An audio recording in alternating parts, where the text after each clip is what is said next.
From the land grant University in Urbana-Champaign, Illinois, this is the Closing Market Report. It is the 7th day of July, 2025.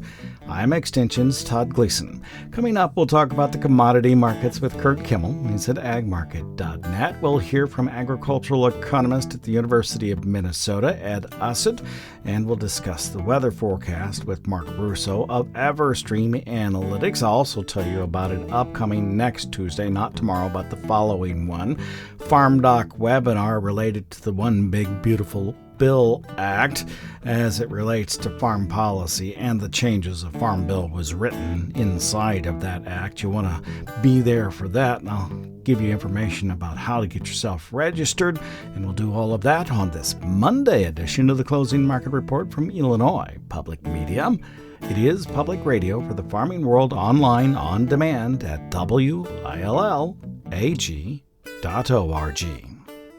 Todd Gleason services are made available to WILL by University of Illinois Extension. September corn today at 403.5, down 16 3/4. December at 420 3/4, 16 1/4 lower. And the March corn down 15.5 cents at 437 1/4. August beans at 1031.5, down 24. November 1020 3/4, 28.5 cents lower. Bean meal down $5.20. The bean oil 61 cents lower. Soft red winter wheat in the December down 8 at $5.70 1/4. The hard red December at $5.52, 8 3/4 cents lower. Here to talk about these numbers is Curt Kimmel. He's at agmarket.net. Hello, Curt. When you opened the markets last night after the July 4th trade, I know they opened lower, gap down actually in both the December and November contracts for corn and soybeans. What were your concerns for the day? Oh boy, here we go. Hang on. It was a kick between where, and all of a sudden, gap and but man, there was so much optimism going home Thursday with the Trump speaking in Iowa. Most generally, you see some type of agriculture or something positive. Really couldn't grasp a whole lot out of that speech. Then the forecast, kind of hit and miss. I know locally in central northern Illinois, it was kind of missed the rains, but man, you take Decatur on south, there were some 2 to 3 inch rains take place. So nothing organized as a whole big system across the Midwest, but there's enough to kind of take the weather edge off for a minute or two here. In fact, this afternoon's crop conditions report, even these rains won't be probably in this report, but corn good to excellent category expected to be unchanged, 73% good to excellent from last week, 73%. Beans 67% good to excellent. Last week we were 66% good to excellent. Wheat harvest about 51% complete. A year ago we were 63% complete. Those will be out here this afternoon. But the other thing is just that as we got into the mid part of the day here, there's talk that Trump's going to impose a 25% tariff on the goods Japan and South Korea. And man, these are 2 good corn customers. They're not as big as Mexico as far as a corn customer, but these could be implemented August 1st here. So we're getting back in the mode here where more tariff talk, and that's not good. And this tariff talk is going to be up and down here for quite some time. But the main thing is the gap lower is not good. Follow through selling will put us near the recent lows here, and we need to make sure we hold here, or else we could probably see some more technical or selling take place. When you look at what took place today, the commodity funds going into midday, they were sellers of 14,000 contracts of corn, 13,800 beans, about 5,300 contracts of wheat. That was just going into midday time. I would think that those who live near or deliver to consolidated grain and barge elevators might be watching their bases. That could jump on that news. It, of course, is owned by Zinno, and they would want to push grain to Japan. They're a Japanese-owned company as quickly as possible. Of course, the tariffs are important, too. Yeah, that's front and center. But basis is the key. You hit the nail on the head there, because there's going to be some opportunities in some areas to get a little pop-up basis here. Take advantage of that and try to unload an old crop. There's still some inventory old crop around, mainly an elevator. When you look at the grain stocks report there, quite a bit was in the elevator. I know guys are going to hang on until the last there until the guy calls them up and wants them to pay an in charge or not. But the other thing is, it's a long ways away. I don't know if it's going to be a big change, but we'll have the WASI crop report here at the end of the week. The idea is maybe they can increase the yields slightly in here, but I don't think the crop's far enough along here to me make a whole lot of adjustments. They'll fine-tune demand a little bit. Corn demand's a little better than expected, but they'll subtract that from another category. But we'll have those numbers here at the end of the week. Hey, thanks much. We'll talk with you again next Monday. You bet. Take care, Todd. That's Curt Kimmel. He is with agmarket.net. Joined us on this Monday edition of the Closing Market Report that comes to you from Illinois Public Media. Do visit our website, willag.org. You can hear our programs anytime you'd like. Click and play from the website, willag.org, or you can search out the Closing Market Report by name in your favorite podcast applications.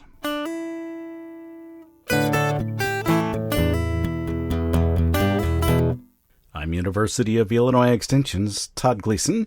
Ed Usset, agricultural economist at the University of Minnesota, now joins us to take a broader look at the context of the marketplace as it's related to the fundamentals.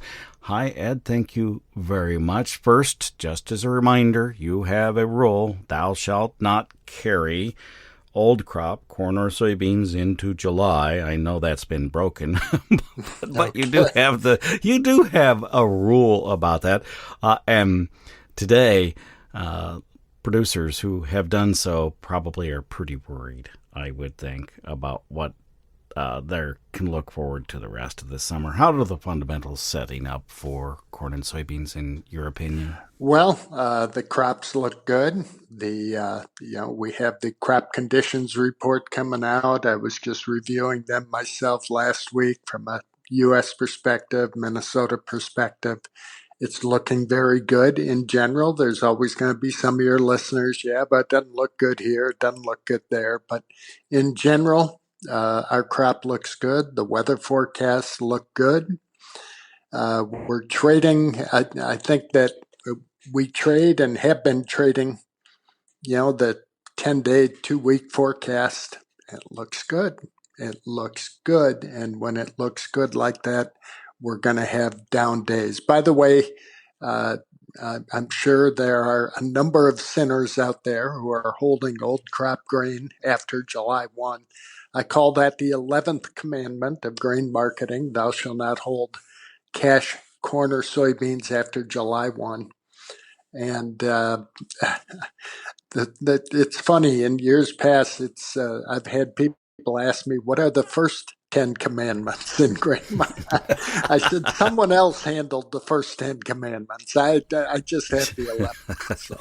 Well, I suppose if they've got it, they gambled with it, and so they're going to be gambling the rest of the way out. Now, let's talk about new crop, because that is something that producers will be extraordinarily worried about as we head into pollination. It is price times yields, so total numbers change, but not as much as maybe as what you might think, as it's related to the price going down. How do you talk through that for yourself and when you're thinking about marketing?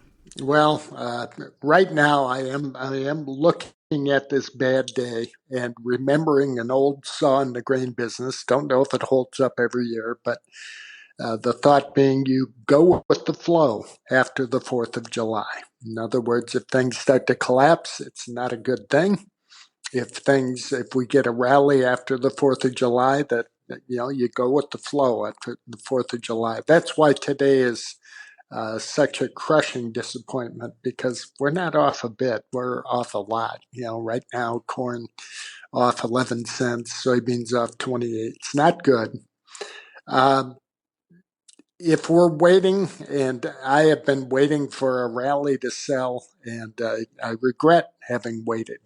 These small rallies, these small rallies we've seen in the last 6 months, I'm like, well, that's not the rally I'm looking for. I'm looking for a big rally. Hasn't shown up. In fact, I don't know. There was a soybean guy out of Nebraska, late of this world, Roy Smith, Soy Roy, would write on the topic of soybeans. And I don't know if he invented this thought. He talked about the John Deere low. The John Deere low in grain markets happening in the end of February, early March, because people had payments on their new tractors and new equipment, and it would force the sale of grains. Well, guess when this year's high was? Yes. It was during the John Deere low. It was the end of February, early March. That's as good as we've seen. I come back to, I'm looking at December corn right now, somewhere near 425. And I've mentioned this before, looking at the December 24 contract, it hit a low of 387. That's 30 cents lower 40 cents lower from where we are today. And I don't know why that can't be done again. I don't want it to happen, but I don't know why we can't revisit the lows of a year ago. Likewise for soybeans, November beans are at 10.20 a bushel. Not at its life of contract low that happened in mid-December, but the November 24 contract got below 960 in August of last year. That's 60 cents lower. Could we do that too? Unfortunately, yes. Unfortunately, yes. So a person, if you're a corn grower, soybean grower, look hard at the crop you have. Ask yourself, well, if I've got to move some grain at harvest, I don't have a place on my farm for it. You've got to bite the bullet and get something done. Get something started anyway. That'll be very hard to do. Like you, I just watched it go lower. I did make a sale earlier in the year, but that, yeah, you'd say, well, I have less sold now than I thought I had sold. But maybe if you're really thinking about it, maybe if you work off of norms, you're maybe closer. But I think I have less sold than I thought I had sold, and that's going to make a difficult time between now and harvest, especially if it has to. If it has to go across the scale. Does it make a difference very much for you if there's a home for it on the farm between those two different kinds of prospects? Well, certainly I'm seeing carries return, particularly to the corn and wheat market, even the soybean market. That is, we're looking at the new crop December contract, the new crop November contract. But if you leap out ahead to the May and July contracts of 2026, there's a big carry in the market, and there will be an opportunity for people to store grain and sell that carry and wait for a stronger basis. It's gonna, it's still gonna hurt because those May and July contracts aren't gonna be at levels you'd like them to be, but that will be an opportunity to probably pick up an extra 50 cents or more off the harvest price. It's a legitimate post-harvest strategy, but I think we'd rather get something sold at a little higher level to start with. How do I do that exactly? You wait for that rally we've been waiting for. Todd, we keep waiting for that rally. And then you make the sale for January delivery or March delivery, and you can do that. You can, a couple of ways to make that sale. You could just make a new crop sale of November beans, December corn, with the idea at harvest you'll roll that hedge to the March, the May, or the July contract of 2026, or you could today make a sale of the March, May, or July contract, looking at that carry, and then put the grain into storage and think about what will my basis be come next spring, early summer. Indeed. Thank you much. I appreciate it. Yeah. And we'll talk with you again in another month. Okay, sir. Okay. Ed Usset is an agricultural economist. He's at the University of Minnesota. Extension there. Speaking of extension, the farmdoc team is scheduled for not tomorrow, but a week from tomorrow on July 15th, a webinar that you will most assuredly want to join. It's up on our calendar at willag.already at the noon hour. On July 15th, the farmdoc team will present the changes that have taken place in the One Big Beautiful Bill Act as it relates to the Farm Bill. How SEO has changed, what some of the ARC and PLC programs changes will be like, and what impact that may have across the whole of the United States, particularly across the Corn Belt and the Southeast. You'll want to be sure to get yourself scheduled for that. It will make a difference in your marketing plans. I am almost positive. I've not talked with them about all of the changes yet. Of course, the House bill had some changes. The Senate updated that. It all quickly was passed and then signed into legislation. The farmdoc team is still working through the process, and you'll want to be there next Tuesday from noon to 1.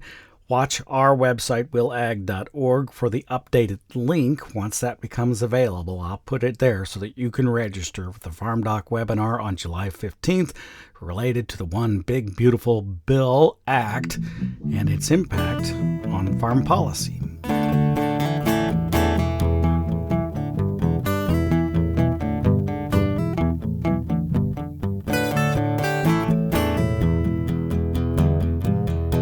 Let's turn our attention now to the ever-important weather forecast heading into corn pollination over the next 3 weeks. We're now joined by Mark Russo. He's at EverStream Analytics. Hello, Mark. Thank you much. I know the first 5 to 7 days aren't too terribly difficult to try to get a handle on. It's further out that becomes a problem. However, we'd like to have a good idea of what pollination might be like over the next 3-week period. High temperatures, anything over 93 degrees is difficult, and really dry conditions can be difficult, although we have, I think, enough moisture in the ground to maybe make it through in most places at this point. What are you seeing across the Corn Belt? Does this look like a good pollination period or an okay one? Well, Todd, looking ahead here for these next few weeks, well, let's first talk about temperatures. And I guess to get right to the point here with your question, we do not see any significant heat stress for corn pollination over the next several weeks. All of the main heat, and by heat we're talking about consistent heat with multiple days above 93 or 95 degrees Fahrenheit, that is all outside of the Midwest. In fact, it's all far out across the western U.S., and no signs or any signals here that point to that moving into the Corn Belt, basically from now through the end of the month. The other item of note here, and this is the turn to the rainfall side of things, we've seen continued rain activity. Most of the Midwest soil moisture has continued to improve in most areas over the past several weeks. There is one area that has not done as well as the rest of the Midwest, and this is probably already known here for all the listeners, but that's here in Illinois, which we're one area we haven't done quite as well. It hasn't been that extreme, but this is the one part of the belt where rainfall has been below normal to various extents over the past several weeks. Looking ahead, there are opportunities for rain, and areas that have missed out here on more meaningful rainfall have good chances here to receive rain. It's especially true central and southern Illinois. Northern Illinois is a little bit more debatable, but overall here, those areas that haven't done as well as others still have opportunities to improve as we go through these next few weeks, without any heat. When you look into August, and I suspect you have at some point thought about what that weather might look like, does the heat return during that month? It's debatable right now here, Todd. There are some mixed signals here for heat moving in during the month of August, at least for the early portion of August, call it like the first week or so. There's no strong signals for this, but can we say that there will be no sustained heat or turn to more significant dryness during August? We can't go there yet. It's too early to have those details. Early in the season, NOAA forecast a really, really active hurricane season. I don't think that's been the case. Do you expect those to develop? Well, right now it's been generally quiet, although there have been 3 named storms already that have formed, but they have been very weak storms, but they have produced some localized heavy precipitation. Parts of the southeast, like with Chantal this past weekend, or even Barry, one of the reasons why we had the catastrophic and deadly floods in isolated areas there of Texas late last week. We're not seeing any imminent threats right now, but overall this season, at least to us, is shaping up to be a little bit, above normal risk. And again, that's probably more so that risk will be heightened as you get into the heart of the season, which is really during the months of August, September, and into early October. Turn your attention to places that have been hot and dry, particularly in Europe. What are you watching today? Yeah, Europe tops the list in terms of concerns with summer crop development and issues here, heat issues with corn pollination in particular. The next couple weeks is going to maintain this hotter and drier theme across much of Europe. It's not a totally dry pattern. There are some opportunities for rain, but we're not seeing any kind of meaningful long-term rainfall in the biggest corn-producing countries within Europe. And also another heat wave is on tap coming up this upcoming weekend and next week. Model guidance has backed off a little bit on the intensity and duration of the heat compared to how things looked late last week, but we still feel it will continue to increase stress and ultimately reduce yield potential. Thank you much. We'll talk with you again next week. You're welcome, Todd. Mark Russo is with EverStream Analytics, joined us on this Monday edition of the Closing Market Report from Illinois Public Media. It's public radio for the farming world. Now, I should be traveling for the rest of the week, taking some time off to go to northern Wisconsin. I'll be working outside there, building a retaining wall for the week, so you can think about me. It shouldn't be too hot. I checked with Mark as we were finishing our conversation up, and probably won't get wet there either. Should be a good week. Don't forget that on Tuesday of next week, and I'll be back by the time this happens, I'll be hosting this, the farmdoc webinar will take place, taking a look at what was included in the One Big Beautiful Bill Act related to farm policy and how those changes will impact farmers across Illinois and the Corn Belt. You'll want to get yourself registered. The registration links will be updated at the willag.org website in the calendar when that takes place. You may have to scroll down to find it. It is at noon on July the 15th. You have a great week. I'm Illinois Extension's Todd Gleason.